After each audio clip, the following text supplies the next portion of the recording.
We need to cross over to a live crossing now, where President Cyril Ramaphosa is apparently taking the podium. We've been speaking about this. People wanted to hear what the president has to say, and right now he's standing by. So let's cross over to President Cyril Ramaphosa coming to address the nation. Members of the media and ladies and gentlemen, I'd like you to allow me to start off with the most important issue that is very current in our country at the moment. Two issues that have emerged as being of great concern to all of us as South Africans. And even before I do so, I think it would be appropriate that we should, as a collective here, men and women, pay our respects to those who have recently departed, the women of our country who have recently been killed at the hands of men in a very brutal fashion, as well as those who have died recently in the attacks that are happening against a number of people, both South African and foreign nationals. Could we rise and show our respect to those who have just recently departed?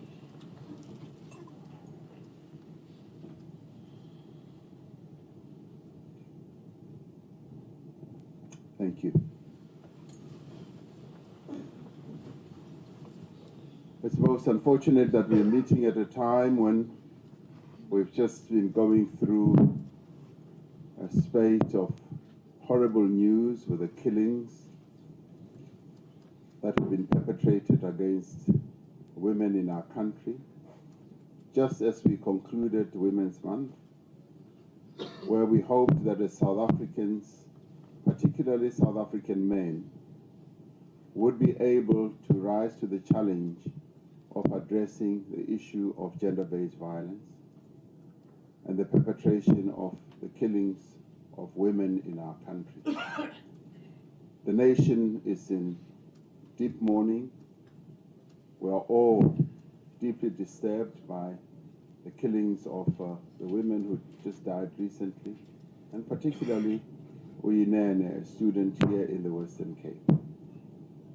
Throughout the length and the breadth of the country, the issue of femicide, killings of women, has raised its head in a very prominent way. We're hoping that it will enable our country to rise up to this challenge and address it much more forthrightly, and ensure that we bring an end to the abuse of women and children in our land. France, almost yesterday, was also addressing exactly the same issue. We've been addressing it for quite a long time. They've also had a situation where more than 125 women have been killed. It's a problem that is engulfing a number of countries, but it is much more prominent here in South Africa. It calls on us as men to rise up and to say that this should never happen in our name, and that as men we should stand up and say we want to bring an end, and we are going to bring an end to the abuse of women and children. And I'd also like to say that as a government we are recommitting ourselves to doing everything that we can through the various agencies that we have, the criminal justice system, to make sure that those who are accused of perpetrating this violence against women are brought to book and are dealt with in the most severe manner. People like that do not belong here in South Africa, and it is for this reason that the women of our country are rising up, but rising up calling on us as men to do something to bring an end to gender-based violence. But at the same time, we are also facing another huge challenge, the challenge of a number of our people who are taking the law into their own hands, much as they have certain grievances. And I've said that taking action against people from other nations is not justified and should never be allowed in our beautiful country. South Africa is a home for all, And indeed, we are not the only country that has become home for people who are fleeing from other nations. Not countries like Uganda, they have millions of people from the surrounding countries who go to them. Countries like Kenya, they also have millions of people who throng to their land. And we as South Africans, we know that there are quite a number of other foreign people who come to our country, and we should make sure that we live side by side with them. And if there are problems and challenges, we should be able to find ways of addressing those problems and challenges. Whether it is problems of criminality that is perpetrated by people who may be coming from other countries, and indeed our own nationals as well. It does not mean that we should take the law into our own hands and attack those people. I want to commend our security forces for the actions that they have taken in arresting a number of people who've been perpetrating these acts of violence. And we are hoping that they will strengthen their resolve and make sure that today and the days that are coming, we quell those incidents of unrest. South Africa must be a country where everyone feels safe, from women, from everyone, including foreign nationals, to be able to walk in our country, work in our country, play in our country, knowing that they are safe.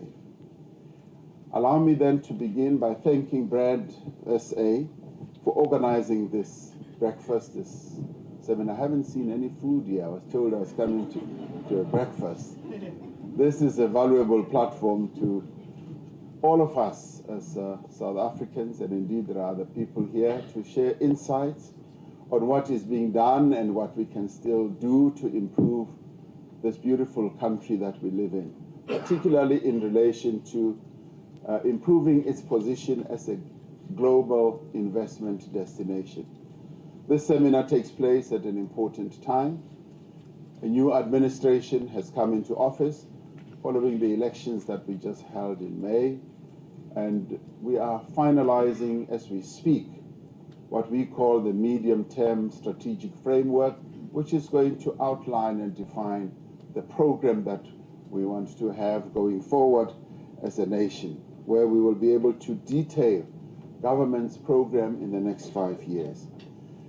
It is nearly 1 year since we announced the economic stimulus and recovery plan to respond to poor levels of economic growth and slow job creation.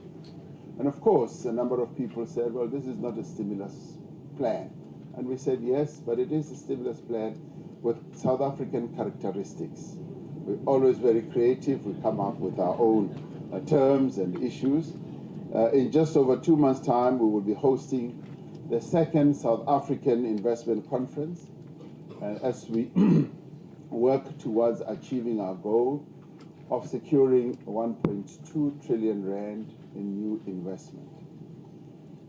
While the quarterly growth figures announced yesterday are encouraging, and many of us felt they lifted us and may suggest the green shoots of recovery in our economy, the reality is that our economy is barely growing to address the challenges that our country faces. And while the economy is creating new jobs, the jobs that are being created are not nearly enough to bring down the overall rate of unemployment. And we faced high unemployment rate for quite a number of years. It dipped sometime during 2011 and so, but we do need to do much more to increase the level of job creation in our country. We are dealing with the challenges of the past, whilst at the same time working to undo the devastating legacy of our past. And this is all known to all of us. We are hard at work to stimulate growth, to ensure economic stability, and to restore the credibility of state institutions. State institutions that had been weakened over time, they are being rebuilt, being repositioned, and that is an arduous task that takes time. We recognize the urgency with which we need to reform our investment promotion architecture to remove policy, regulatory, and other impediments. And this morning I'd like to hear the remnants of all those impediments that still exist. South Africa at the moment ranks 82nd place amongst 190 economies in the world's Bank Economic Report on Ease of Doing Business Index. While we may not see the results of our efforts immediately, this administration has set itself the ambitious goal of being in the top 50. We have developed a roadmap with short, medium, and long-term goals, and we are actively engaging with a number of role players in our economy. Organized business is being engaged, labor is being engaged, and indeed, including community organizations as well, are also being engaged. And we are doing this so that we can improve the indicators that everybody keeps talking about, like, for instance, the ease of starting a business, property registration, taxation, and a number of other issues. We will be expanding the one-stop shop approach to ensure potential investors are not shunted from pillar to post between different departments and agencies in search of support and the services that need to be provided by the state. All of us in this room share a common goal to make our country the destination of choice when it comes to doing business. We all want to build an economy that is more equitable and from which all South Africans can benefit. This was never the case in the past. All of us are now committed to this very, very noble objective. In pursuit of this effort, there's been demonstrable progress in the implementation of the Economic Stimulus and Recovery Plan. Reform of our visa regime is ongoing and it is improving on an ongoing basis. A list was recently issued to new countries with tourism growth and potential that will receive visa waivers. We will soon be piloting an e-visa program as part of our immigration modernization drive, where we will be relying more and more on technology. A critical skills list is also being developed and finalized to guide future plans to attract highly skilled immigrants who we would like to welcome to our country. We're taking measures to reduce financial costs of doing business, and we're making sure that these are implemented with greater speed. And all of these issues have been raised by many of you who are here as the business community. And this gives credence to our ability to be able to work together, to be able to address issues on a collaborative basis. There have also been reductions in port and rail tariffs, and this will continue as we seek to make our ports much more attractive for the entry of goods from other countries. We have moved to clear up uncertainty in the policy space with the finalization, as you all know, with the mining charter and the release of the policy directive for the release of high demand spectrum. Work on a draft oil and gas bill to guide the development of these burgeoning economic sectors is at an advanced stage, and the integrated resource plan, which will deal with our energy architecture, that will outline the trajectory of our energy future, is also close to being finalized. In support of accelerated industrialization, we are refining our industrial policy or strategy. We're refining it so that it can focus more on a number of key growth sectors, including renewable energy, agriculture, as well as oil and gas. I did say in the State of the Nation address in June that we want to strengthen private-public partnerships in infrastructure development. In fact, I did say that the approach of this administration is to ensure that we work hand in hand, in a very collaborative way, with business across a number of platforms. The construction and the upgrade of roads, schools, dams, hospitals, clinics and human settlements are key to social upliftment and job creation in our country. And that is where the public sector as well as the private sector needs to be working hand in glove. Furthermore, there is immense investment potential in economic infrastructure like energy plants, transportation, telecoms and fiber outputs and all that. And these are areas where they can be close working together. We have set aside, as you all know, 100 billion rand over 10 years for the National Infrastructure Fund. And this is just to ignite and to entice the private sector to participate with us in creating this huge fund that we want to see financing infrastructure built up in our country. In the past year, we have taken measures, definite and clear measures to root out corruption. Like the president to go around with handcuffs and start arresting a number of people. Now, I don't know how many of you would be liable for such arrests if I were to move around with handcuffs. Now, this is being left to the institutions that we've set in place. They are the ones that must now take action. Our task as government is to facilitate the ability of these institutions to be able to do their work, so that they do their work without any fear or favor or any form of prejudice. Now, this is what we have set ourselves to doing. We're rebuilding all those institutions. New boards and management are in place in a number of our state-owned enterprises, which still face huge challenges. And we are confronting those challenges and we are revamping them. Having come from a state capture milieu or situation, we are rebuilding those, and in a number of cases, the challenges that we are facing emanate from our past. But we are on the path of ensuring that these are addressed. We've taken decisive measures to address the situation at Eskom, and we continue taking those measures. We are now preparing to ensure that we address the issue of Eskom in a much more comprehensive manner, instead of doing, patch-up jobs here and there. We will be coming out with a much more comprehensive plan on what we should be doing with Eskom as we go forward.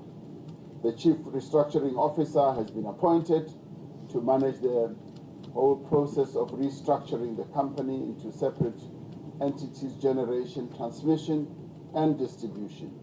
Government has committed funds over the next 3 years to assist Eskom to meet its obligations, of course on condition that it takes the necessary steps to return to financial sustainability. Now, as I said, a special paper is being prepared in this regard. Now, the latest unemployment figures underline the fact that we need to take steps to address this challenging problem that faces our country by creating opportunities, particularly for young people, that will bring more of our people into the economy, a comprehensive plan to create more new economic opportunities for young people will be driven by a special unit in the presidency, working together with a number of players in the private sector, and some of whom are sitting here with us. And this is where this collaborative working together is really coming into its own, where we will be working together at close range. Now, existing initiatives that incorporate private sector participation are going to be expanded in an exponential manner. More funds will be made available to the expanded public works program that provides work opportunities for millions of South Africans. And the National Youth Service will be expanded to absorb more young people on a yearly basis. Funding has been set aside for the township and the rural entrepreneurship fund, which we spoke about in partnership with the private sector and NEDLEC. We also are working to implement agreements of last year's job summit. And I said when I received the first report that I'd like myself and the Deputy President and other ministers to be at a meeting every first Monday of each month to receive reports. We've now held 2 meetings, and it is very encouraging to see South Africans from the private sector, business, and labor, as well as communities and government, working together to address the challenge of jobs. Now, over the next few months, this committee will address the key constraints to greater investment and growth, such as the cost of doing business. And this committee that we will be meeting on the first Monday of every month have said we also want to discuss issues that impede growth and job creation as we address unlocking the various interventions that we arrived at the job summit. So each meeting will focus on each sector. And what I love about this is that we now have a group of South Africans who've now committed themselves on an ongoing basis to look at each sector of our economy, to see what the performance is, and to see the extent to which we can unlock all those impediments in every sector of our economy. We're also going to have sector players coming to this committee and outlining precisely the challenges that they are facing on an ongoing basis as they seek to create jobs and to make their businesses profitable. Now, this approach is informed by our determination that we can only address the challenges we confront through partnership, and as I said, through collaboration. And we will only be able to meet our targets if we are, as South Africans, all working together, ensuring that we achieve the goals that we set out for ourselves. We've seen progress being made through the public-private growth initiative, where investment projects are being developed in over 19 sectors. Now, this was initiated by Dr. Pansay, Roof Mayor, and Minister Nkosazana Dlamini-Zuma once they had come to see me. And I encouraged them that we should focus on this. Now, this is being done and being shepherded also going forward by Minister Mtembu and other colleagues. Now, this is a clear microscopic focus on various sectors to see the extent to which we can create jobs in there. All these measures to grow our economy must be underpinned by macroeconomic stability. This includes a firm commitment by this administration to fiscal discipline and prudence, to stabilizing public finances, and to managing the national debt to GDP ratio. The new macro organization of government I announced earlier this year will, once fully implemented, assist in reducing the cost of government. It will also enable us to review and, where necessary, to dispense with government entities and programs that have proven to be unviable and not cost-effective. Some of the economic measures we have put in place may take some time to demonstrate returns or benefit, but they have nevertheless been impactful, and we intend to carry on with the work that we have started. We are resolute that what we have done so far is both correct and necessary. We continue to pursue economic growth together with our developmental aspirations. Investing in South Africa is not just about securing decent returns. It must also be about staking a claim in the future of a great nation that has the means, much as it is dealing with enormous challenges. Some of these challenges come from our horrible apartheid past, and some that have been self-made, and some that continue to confront us. But we have faced enormous challenges in the past, And this is not new. We now need to strengthen our resolve moving forward to address its challenges. An economy that our country has is fertile ground for companies and businesses who are prepared to invest in human capital and take advantage of the opportunities that are replete. We've just come back from Japan, where we held the TICAD forum, where a number of African countries have gathered to be in conversation with the Japanese government. And prior to that, we held our own South African-Japanese business forum, and we were just really overwhelmed by the level of interest that Japanese companies continue to have in our economy, and they want to come in their great numbers to South Africa to our conference in November. So I call on all investors present here, particularly local investors, to be part of this new momentum. Let us be part of working together. The problems and the challenges we face are our common challenges. They are not just challenges for government. We want and need also investment from local investors, as well as we do from foreign investors. We all want to see a South Africa that is thriving and prosperous.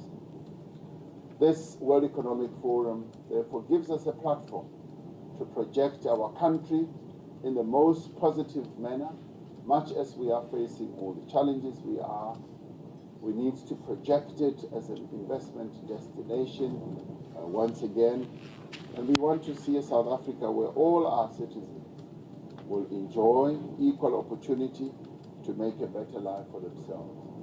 Now, who else is there in our country to make that possible? It is all of us who are gathered here. We are the brains trust of this country in as far as growing the economy is concerned, and we are the people who are supposed to lead the charge and make all this possible so that we can create a better future for all our people. And despite the difficulties, this is a country that is bursting with opportunity, as was also articulated by the Japanese investors that we saw earlier in the last week.